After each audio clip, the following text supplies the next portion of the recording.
My next guest is Leith Van Onselen, the unconventional economist, who's the co-founder of an excellent site where you can get a very good newsletter. It's macrobusiness.com.au. Welcome, Leith. G'day, David. Thanks for having me on again. And thank you for coming on. Leith, we've had a curious development in Australia. BHP has closed down its nickel mine. The Indonesians, funded by the Chinese communists, are pouring all sorts of nickel into the world, and that's weakened the market, and it's no longer financially wise for BHP to go ahead. So they've suspended the market for a couple of years, the mines for a couple of years. What's the real reason? And is this going to be a model for Chinese communist action against our other mineral exports, do you think? Yeah, look, David, the reason for that is basically because we've got a glut in global nickel. So we have excess supply in the world. The price of nickel has collapsed, and BHP's found itself basically at the sort of higher end of the cost curve. And as a result, it's suspended operations. So it's really just a cost curve shakeout. That's pretty much as far as it goes there with regards to BHP. Now, regarding your broader question about whether this means that China's going to be, shaking out its dependence on, I guess, other commodities, I think it already is, to be quite frank. And we can see that in the iron ore market. China's building out the Sinadu iron ore project in Africa, which is due to come online next year. And it's reportedly, it's been dubbed the Pilbara killer because it's going to dump about 120 million tonnes of iron ore into the market a year. And it'll effectively make Africa the third largest iron ore exporter in the world after Australia and Brazil. And all this extra supply is likely to collapse the global iron ore price, which is obviously not going to be good for Australia. And it's also coming at the same time as China is winding down its building of apartments, empty cities, infrastructure, all those sorts of things, which has basically been the key driver of global iron ore demand for the past several decades. So we've effectively got this situation where global iron ore supply is going to increase because of all this African iron ore, at the same time as China's demand for iron ore is shrinking. And China's also basically building up its steel capacity by using scrap to make steel, which is also going to lessen its dependence on Australian iron ore. So I think the outlook for Australian iron ore is pretty dire over the next several years and longer term.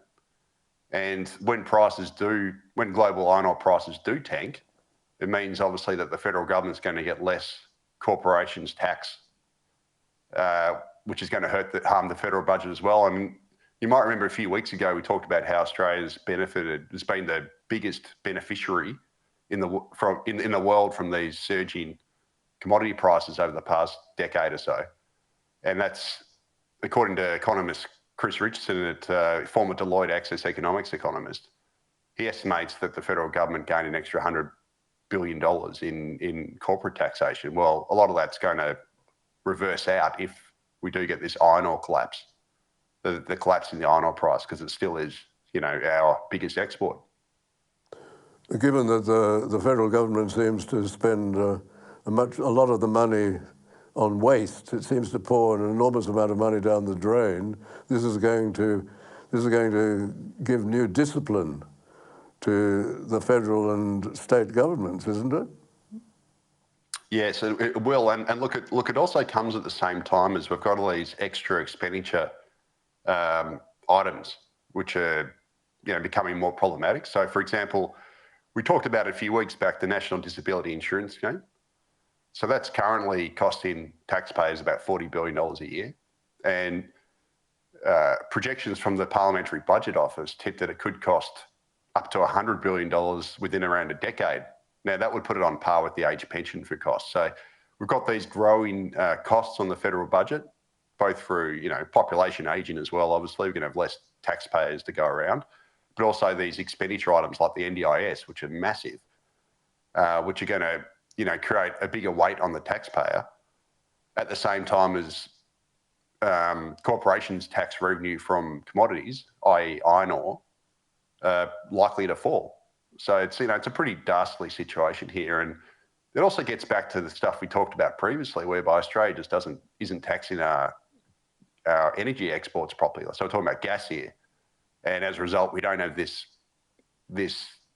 huge stockpile of accumulated savings like Norway does from its sovereign wealth fund to cushion the impact when these sorts of things happen. So Australia's set itself up for a pretty nasty period ahead, I think.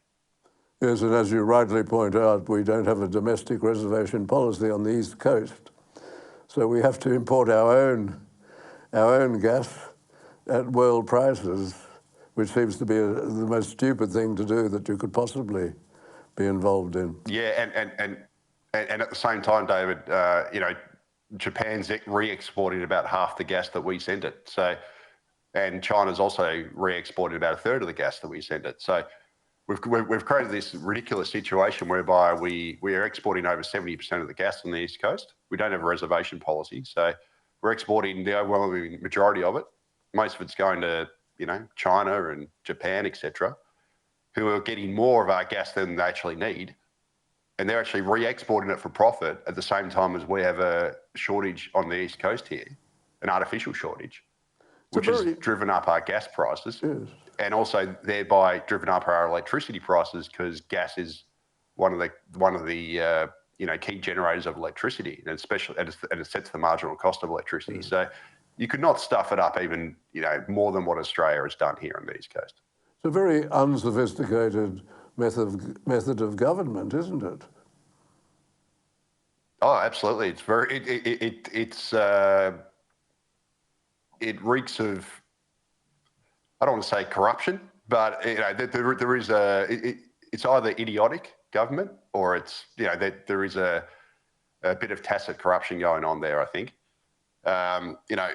One has to ask, how can one of the world's biggest energy exporters, and also a country like us, which is endowed in unbelievable mineral wealth, not tax its minerals properly for its own residents and not supply enough of those minerals for its own citizens so that they can enjoy, lower than world prices.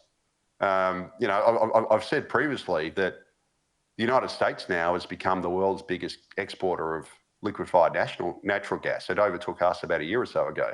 We're second or third. It switches around between us and Qatar.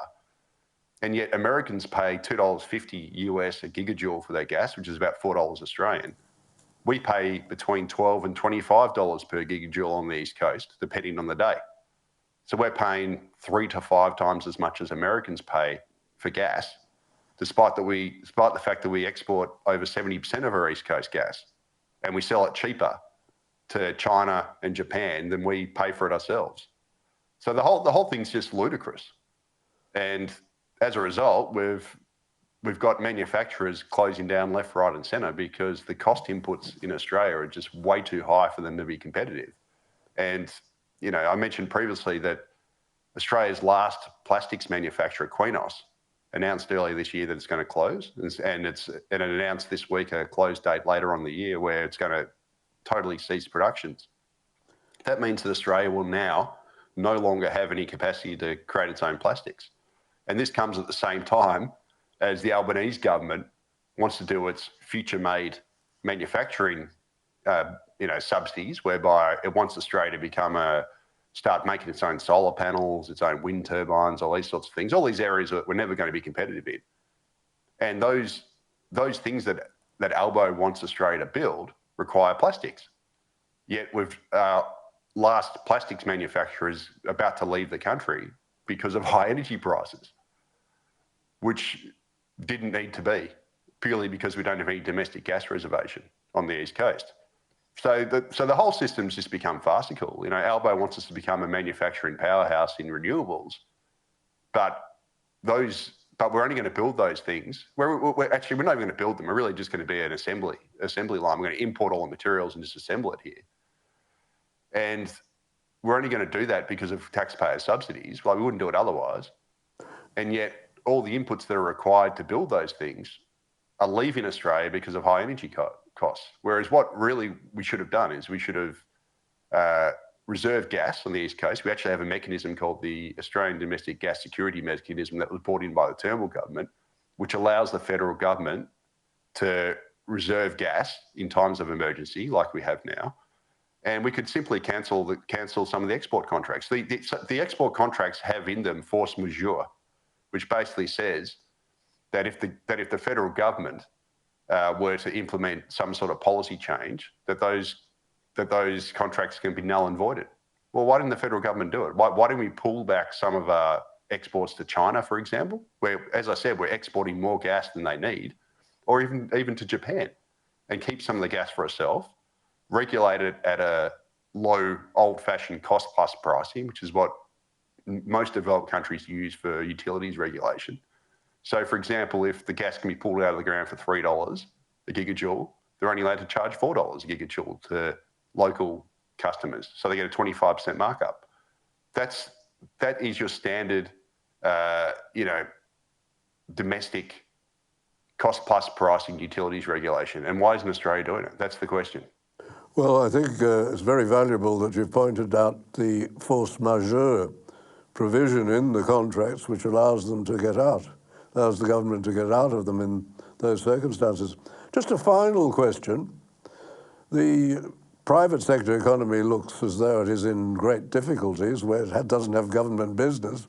The hospitality industry is, I think, in some respects, many businesses there are in a life or death situation. They can't get people to work in them, and yet we have the situation where we have very full employment. What's that all about?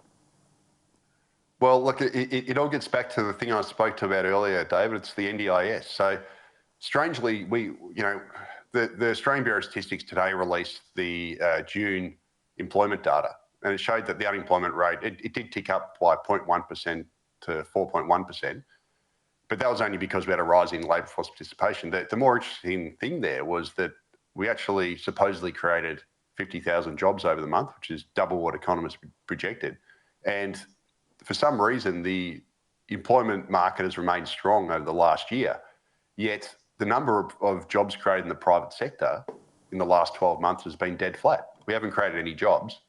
And the number of hours worked in the private sector has actually shrunk. And effectively, all of Australia's jobs growth that we've had in the last year, which is basically kept up with population growth of 2.5%, has been in government-aligned areas, most notably the NDIS. So effectively, Australia's economy and jobs market is being propped up by government spending through the NDIS. Now, I'd argue that that's not a particularly sustainable situation. As I said earlier, the NDIS costs about $40 billion a year currently. It's projected by the Parliamentary Budget Office to rise to maybe $100 billion within a decade or so, to be roughly in line with the age pension. And there's another, broader issue here, David, in that government-aligned jobs historically have displayed much worse productivity growth than private sector jobs. So the more that Australia pivots towards these government-aligned jobs like the NDIS, it means that Australia's productivity growth is going to remain very poor. At the same time as, pressure on the federal budget is going to continue to increase because it's obviously these jobs are taxpayer funded. So, yeah, we have a very artificially propped up economy and labour market at the moment, propped up with. And a badly governed country, it seems, on all of that information. Leith Van Onselen, thank you very much. And viewers should look at macrobusiness.com.au. There's a newsletter there and wonderful things that you can subscribe to. Thank you very much, Leith. Thank you.